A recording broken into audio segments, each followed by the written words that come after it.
আসসালামু আলাইকুম রহমতুল্লাহি ওবরকাতুহু। সম্মানিত দর্শক, রাজনীতিতে একটা অনির্ভর সময় যাচ্ছে। চারিদিকে একটা অদ্ভুত পরিবেশ। যেখানে একটা রাজনৈতিক যে পরিবেশ নার্সিং হবে ঠিক সেরকম একটি অবস্থা এই মুহূর্তে বিরাজ করছেন এবং আগামীতে যে পরিবেশ পরিস্থিতি তৈরি হতে যাচ্ছে বা রাজনীতির যে টার্নিং পয়েন্ট, সেই টার্নিং পয়েন্টগুলো আমাদের যারা রাজনীতি আমরা করছি, কোনো জেনারেশনের জন্য এটি ভালো ফলাফল বয়ে আনবে না। এই বিষয়গুলো নিয়ে আলোচনা করব এবং সবচেয়ে বড় ব্যাপার হলো যে রাজনীতিতে তরুণদের যে অংশগ্রহণ, সেই তরুণদের যে অংশগ্রহণ এটি নষ্ট হয়ে যাচ্ছে। ক্রমশ খারাপ হয়ে যাচ্ছে। এবং এটা জুলাই-আগস্ট বিপ্লবের পরে একটা বিরাট যে সম্ভাবনা তৈরি হয়েছিল তরুণ প্রজন্মের, ঠিক সেই প্রজন্মটি এখন একটা বিরাট অংশ গণধিকৃত হয়ে পড়েছে। এদের নাম শুনলে মানুষরা এখন আর ইতিবাচক কথা বলে না। এদের একটা বিরাট অংশ এখন যদি আপনি সমন্বয়ক বলেন, জুলাই যোদ্ধা বলেন, তারপরে সমন্বয়ক, জুলাই যোদ্ধার পরে যদি আপনি এই বিভিন্ন ব্যক্তির, আমি এখন কাউকে ছোট করতে চাচ্ছি না, বিভিন্ন ব্যক্তির নাম বলেন, মানুষের শ্রদ্ধা, ভালোবাসা, সমর্থন কিংবা সহানুভূতি, এই একটা জিনিসও এদের সম্পর্কে আসবে না। এরা কোনো কথা বললে মানুষ বিরক্ত হয়। এদের কোনো রেফারেন্স যদি দেওয়া হয় তাহলে মানুষ মুখ ফিরিয়ে নেয় এবং এদের কোনো প্রসঙ্গ আসলে বলা হয় যে ওরা যারা সিনিয়র দুর্নীতিবাজ তাদের চেয়েও খারাপ। তো এই কারণে কি হলো যে তরুণদের মধ্য থেকে আগামীতে জনসমর্থন পাবে, তরুণদের ডাকে লোকজন সাড়া দেবে, এই কাজগুলো আগামী বহুদিন ধরে হবে না। তখনই হবে নতুন একটা তরুণ শ্রেণী আসবে, আর যারা ক্ষমতায় থাকবে তারা শেখ হাসিনা বা ডক্টর মোহাম্মদ ইউনূস এদের চাইতেও খারাপ হয়ে পড়বে। মানুষ যখন হাহাকার করতে থাকবে তখন তরুণদের মধ্যে থেকে আবার যখন কেউ আসবে, জাগো বাহে কণ্ঠে সবাই, তখন এই প্রজন্মকে ভুলে গিয়ে মানুষ সেই ৫২'র সালাম, রফিক, বরকতের কথা চিন্তা করবে। তারা ৬২'র আন্দোলন, ৬৯'র গণ অভ্যুত্থানে তোফায়েল আহমেদের কথা মনে পড়বে। তারা এরশাদ জামানাতে ঢাকা বিশ্ববিদ্যালয়ের সর্বদলীয় ছাত্র ঐক্যের নেতাদের কথা মনে করবে। কিন্তু এই যে সাম্প্রতিক সময় লেটেস্ট যে গ্রুপটি যাদের নেতৃত্বে শেখ হাসিনার বিরুদ্ধে বিপ্লব হয়েছে, এদের কারো কথা ইতিহাসে লিখিত থাকবে না। কারণটা কি? কারণটা হলো ৬৯'র গণ অভ্যুত্থানে যারা নেতা ছিলেন তারা পরবর্তীকালে জাসদের মাধ্যমে, ছাত্রলীগের মাধ্যমে, আওয়ামী লীগের মাধ্যমে সামহাউ এখনো পর্যন্ত রাজনীতিতে টিকে আছেন, সাস্টেইন করছেন এবং তাদের একটা গ্রেট ভিক্টোরি আছে। এবং এই যে বর্তমান প্রজন্মে যাদের বিরুদ্ধে দুর্নীতি, অনিয়মের অভিযোগ আছে, এটা ওই জমানাতে হয়তো তাদের দুর্নীতি ছিল, কিন্তু ওই জমানায় সেটা প্রকাশিত হয়নি। দ্বিতীয় হলো যে আরেকটি প্রজন্ম যেটা এরশাদ জমানাতে যারা নেতৃত্বে আসছে তারা যেহেতু সরাসরি ক্ষমতাতে যায়নি, ফলে ওখানে হাতে গোনা কয়েকজনের বিরুদ্ধে দুর্নীতির অভিযোগ এসেছিল যারা পরবর্তীতে বিএনপির রাজনীতির সাথে জড়িত। কিন্তু আওয়ামী লীগের মধ্যে যারা ছিলেন এরশাদ বিরোধী আন্দোলনে, তারা সবাই রাজনীতিতে হিরো হয়েছেন এবং তাদের বিরুদ্ধে দুর্নীতি আসেনি। এটা হলো একদম রিয়ালিটি। তো এই দুটো জমানাতে তরুণ নেতৃত্বের উপর জনগণ নির্ভর করেছিল। একটা হলো ৬৯'র গণ অভ্যুত্থান, আর একটা হলো যে ৯০'এর গণ অভ্যুত্থান। আর তৃতীয় যে গণ অভ্যুত্থানটা আমাদের দেশে হলো ২০২৪-এ। এইখানে যারা তরুণ প্রজন্মে এসছেন এরা মোরললেস, যারা ফ্রন্ট লাইনে আসছেন সবাই তাদের ফেস হারিয়েছেন। এদের মধ্যে যারা পেছনের সারিতে চলে গেছেন তারা তো সামনে আসতে পারবেনই না, বরং এখন যারা পার্লামেন্টে আছেন, এই পার্লামেন্টে যারা আছেন, এনসিপিতে যারা নেতৃত্বে আছেন, তাদের উপরে ১৮ কোটি মানুষের ৩৬ কোটি চোখ যেভাবে সেট আপ হয়ে আছে, প্রতিটা মুহূর্ত তাদের জীবন দুর্বিষহ হয়ে পড়বে এবং এরা আগামীতে যে চাপের মধ্যে পড়বে সেই চাপ বাংলাদেশের কোনো তরুণ নেতৃত্বের উপর পড়েনি। আর এত চাপ নিয়ে কেউ বাঁচতে পারে না, সাস্টেইন করতে পারে না এবং তারা ভালো কিছু করতে পারে না।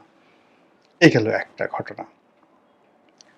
দুটো ঘটনা হলো যে ছাত্রলীগের যে সকল নেতৃবৃন্দ ছিলেন তারা পুরোটা মাইনাস হয়ে গেছেন। এখানে আপনি ছাত্রলীগের পরপর ৩টি কমিটি, শেখ হাসিনার পতনের যে প্রথম, তার আগের পরপর ৩টা জেনারেশন যারা ছাত্রলীগের নেতৃত্ব দিত, আওয়ামী লীগের নেতৃত্ব দিত ভবিষ্যতে, এই পুরো ৩টি নেতৃত্ব ভ্যানিশ হয়ে গেছে। আর এখন যে অবস্থা হয়ে গেছে, এখানে আগামী ৫-১০ বছরের মধ্যে ছাত্রলীগের নেতৃত্ব দাঁড়াবে, মিছিল করবে, মিটিং করবে নতুন একজন, যাকে বলে তোফায়েল আহমেদ তৈরি হবে, আমির হোসেন আমও তৈরি হবে, সুরঞ্জিত সেনগুপ্ত তৈরি হবে। এটা কল্পনার জগতে থাকুক, কিন্তু ছাত্রলীগের যেটা রেডিমেড, ধরুন আমাদের জমানা পর্যন্ত ধরেন ইকবালুর রহিম আছে, এনামুল হক শামীম আছে, বা সুলতান মাহমুদ মনসুর, তারা তো চলে গেছে। সিনিয়র যারা আছে, আমাদের লেভেলে যারা ছিলেন তারা এখন রাজনীতি থেকে তারা বৃদ্ধ হয়ে গেছে, এদের সবার বয়স এখন ৬০ বছর।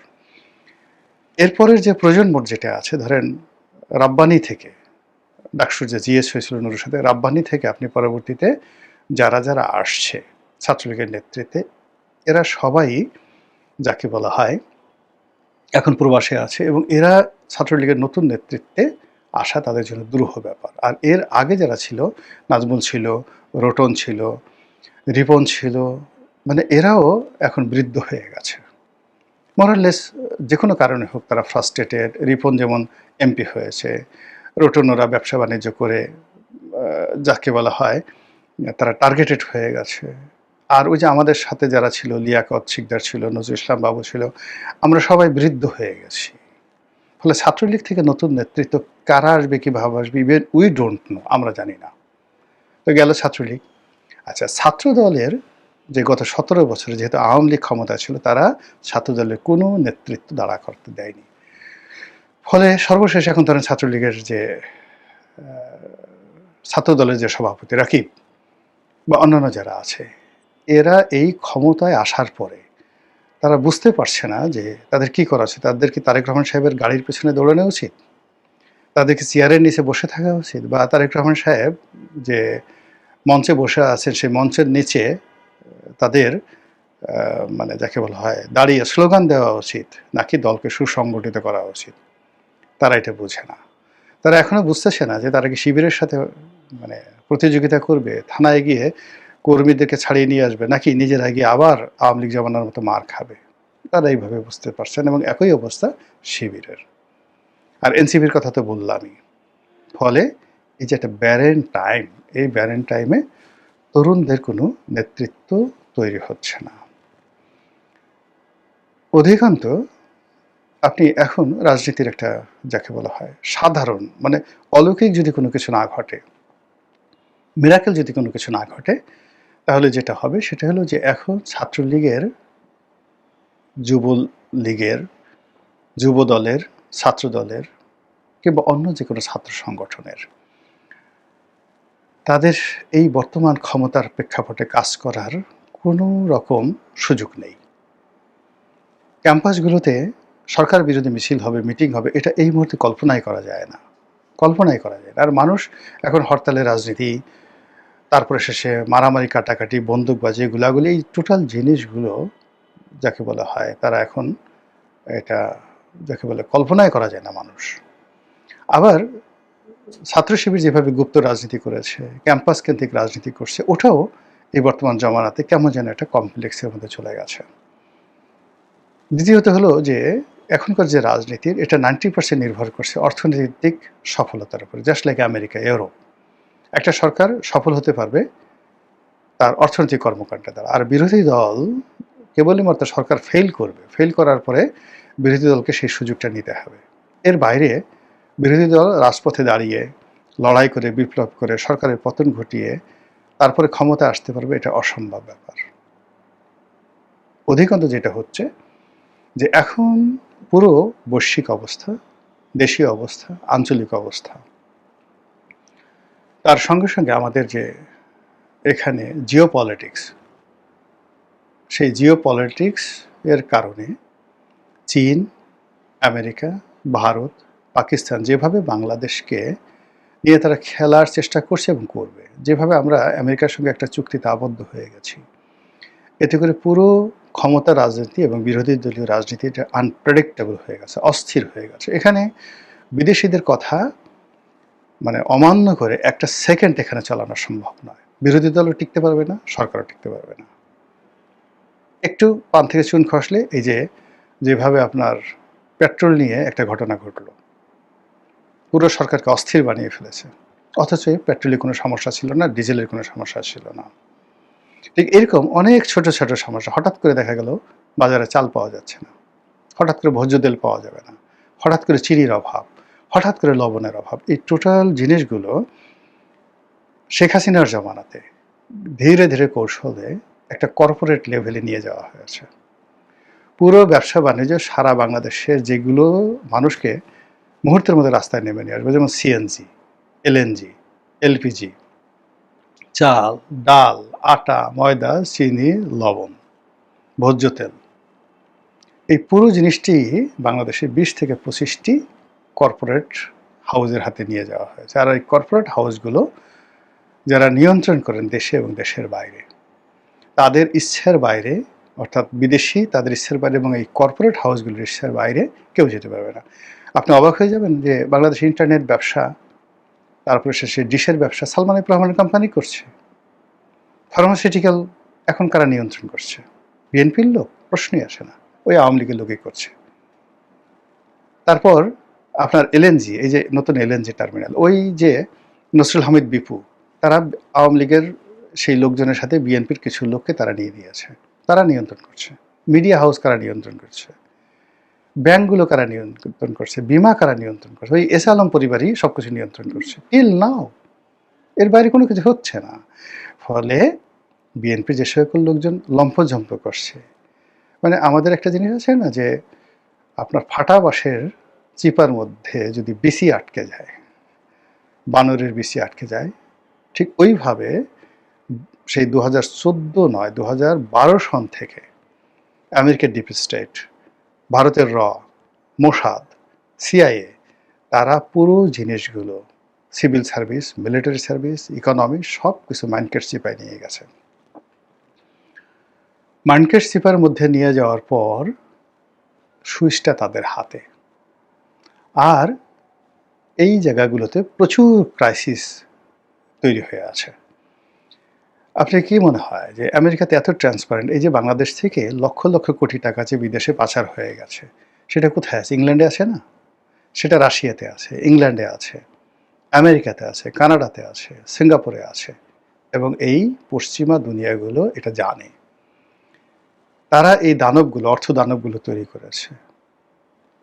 এই কারণে করেছে যে ইকোনমিকে ফোকলা না করে দিলে তারা এটাকে রুয়ান্ডা বানাতে পারবে না, তারা এটাকে ইথিওপিয়া বানাতে পারবে না, এদেশে ইদিয়ে আমিন তৈরি করতে পারবে না, এই জিনিসগুলো তারা এই দেশে হামিদ কারজাই তৈরি করতে পারবে না। এইভাবে টোটাল জিনিসগুলো করে তারা অনেকগুলো বেলুন বাংলাদেশ উড়িয়ে দিয়েছে, বিশাল বিশাল বেলুন উড়িয়ে দিয়েছে। কিন্তু বেলুন তো ফাঁপা, আর বেলুনের যে রশি সিঙ্গাপুরে আছে। আপনি এখন এই যে ধরেন আজিজ খান, সামিট গ্রুপ, যত বড় বড় কথা বলেন না কেন, আজিজ খান এই বাংলাদেশকে 1 মিনিটে ব্ল্যাক আউট করে দিতে পারে।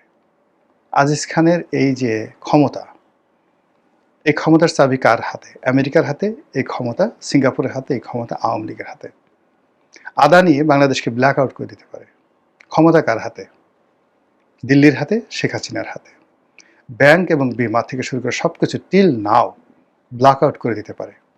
এই ক্ষমতা কার হাতে? আমি শুধু নাম বললাম না, বাংলাদেশে 20টা গ্রুপ যদি বলেন, এই 20টা গ্রুপ যারা কনজিউমার প্রোডাক্ট যা কিছু করে, এই সব কিছু কার হাতে?